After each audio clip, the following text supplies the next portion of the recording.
दोस्तों तो नमस्कार, जय जौहर। दोस्तों आज बात करने वाले हैं छत्तीसगढ़ व्यापम में किस तरीके की परीक्षाओं को लेकर चल रही है अनियमितताओं को, गड़बड़ियों को लेकर।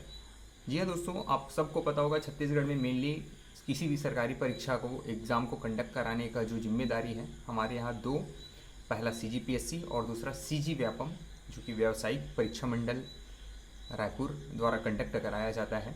हाल ही में अभी बीते कुछ दिनों पहले ADO की परीक्षा हुई थी, भर्ती परीक्षा हुई थी, जिसका रिज़ल्ट हाल ही में दो तीन दिन पहले जारी हुआ है और जिसका परिणाम आने के बाद यहाँ पे जो अभ्यर्थी है वो इस परीक्षा को निरस्त करने की मांग कर रहे हैं। तो निरस्त करने की मांग कर रहे हैं तो उसके पीछे एक लॉजिकल रीज़न भी है, उसके पीछे तथ्यात्मक कारण भी है। दोस्तों किस तरीके से व्यापम या फिर वहाँ पे रहने वाले अधिकारी पेपर को सेट करते हैं, ये तो बड़ी सोचने वाली और दयनीय स्थिति को उनकी दर्शाती है कि IAS लेवल की परीक्षा पास करके यहाँ आने के बाद, वहाँ आप बैठने के बाद आप एक प्रॉपर ठीक से क्वेश्चन पेपर सेट नहीं कर पा रहे हैं। अगर 100 नंबर की क्वेश्चन पेपर आप बना रहे हो तो उसमें आप 21 प्रश्न आप गलत लेते हो, तो आपकी एक्यूरेसी को दर्शाती है, आपकी मेंटल एबिलिटी को बताती है कि किस लेवल का आपका तार्किक जो क्षमता है, आपकी बौद्धिक क्षमता है। जी हाँ दोस्तों, ADO की जो परीक्षा हुई थी उसमें टोटल 21 प्रश्नों को किसी को विलोपित कर दिया गया, किसी के मल्टीपल ऑप्शन और किसी के गलत आंसर लिए गए हैं। जी हाँ दोस्तों, 21 क्वेश्चन इसमें थे, जिसमें से 12 क्वेश्चन को विलोपित कर दिया गया, 6 क्वेश्चन के मल्टीपल क्वेश्चन आंसर थे, 2 या फिर 3 उनके ऑप्शन थे। जैसे कि हम MCQ वाला पार्ट मल्टीपल चॉइस क्वेश्चन की बात करते हैं तो इसमें एग्ज़ाम होता है, किसी भी प्रश्नों को आपको 4 ऑप्शन में से चूज़ करके आपको एक करेक्ट आंसर देना होता है। तो उसमें भी मल्टीपल लगभग एक क्वेश्चन के 2 से 3 ऑप्शन सही बताए जा रहे हैं। इसके अलावा 3 क्वेश्चन उन्होंने गलत लिए हैं, जिसको लेकर विद्यार्थियों में, अभ्यर्थियों में काफ़ी निराशा है, क्योंकि इसका जो फ़ायदा है वो कम मेहनत करने वाले बच्चों पे, या फिर यूँ बोलें कि जो मेहनत नहीं करने वाले बच्चों को इनका फ़ायदा मिलने वाला है। क्योंकि जो विद्यार्थी पढ़ के आया है, जो अच्छे से मेहनत किया है, वो तो क्वेश्चन को सॉल्व किया है, जिससे उनकी मार्क्स अच्छी बढ़नी चाहिए।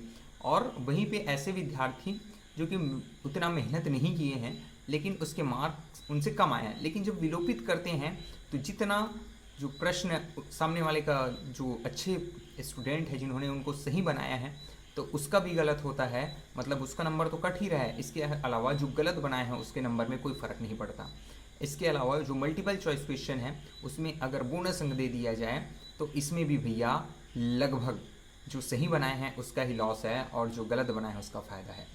तो ऐसे में जो सच्चे रूप से मेहनत करने वाले जो अभ्यर्थी होते हैं उनके साथ काफ़ी बहुत बड़ा नाइंसाफ़ी होता है, उनके साथ बहुत ज़्यादा खिलवाड़ होता है, जिससे अभ्यर्थियों में काफ़ी निराशा है। अलग अभ्यर्थी अपने सोशल मीडिया हैंडल के माध्यम से या यूँ कहें बड़े बड़े प्लेटफॉर्म के माध्यम से व्यापम तक ये बात पहुंचाने का प्रयास कर रहे हैं कि इस भर्ती परीक्षा को कैंसिल किया जाए।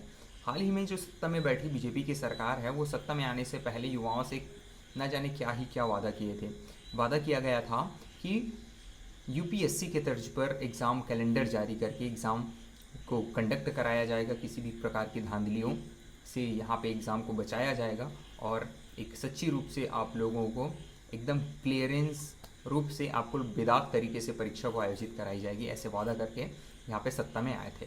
लेकिन आने के बाद जैसे वो लगता है हाइबरनेशन में चला गया है, गहरी नींद में चली गई है सरकार। उसको लगभग आप देखेंगे हर भर्ती परीक्षा जो होती है तो हर भर्ती परीक्षा में किसी न किसी तरीके की गड़बड़ियाँ देखने को मिलती हैं, चाहे वो सब इंजीनियर भर्ती परीक्षा की बात करें, चाहे व्यापम द्वारा कंडक्ट कराई जा रही भर्ती परीक्षाओं के बारे में बात करें, चाहे CGPSC की भर्ती परीक्षाओं के बारे में बात कर रहे हैं। CGPSC की जो भर्ती परीक्षा थी उसमें जो दोषी पाए गए लोग हैं उनको तो फिलहाल कार्रवाई उन पर करी जा रही है, लेकिन व्यापम का भी जो साथ है चोली और दामन का रहा है, किस तरीके से व्यापम की भी चोली में दाग लगा हुआ है, ये किसी से छुपा नहीं है, ये छपा हुआ है लोगों की नज़रों में।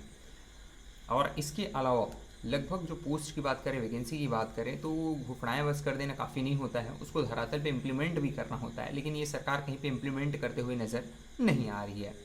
तो क्या ये भर्ती परीक्षा को कैंसिल किया जाना चाहिए? आपका राय क्या है? आप कमेंट सेक्शन में ज़रूर बताएं। और किस वीडियो पे आप आगामी किस विषय पे आप वीडियो देखना चाहते हैं कमेंट करके ज़रूर बताएं। कोशिश करूँगा कि मैं उस पर अपना पॉइंट ऑफ व्यू रख पाऊँ।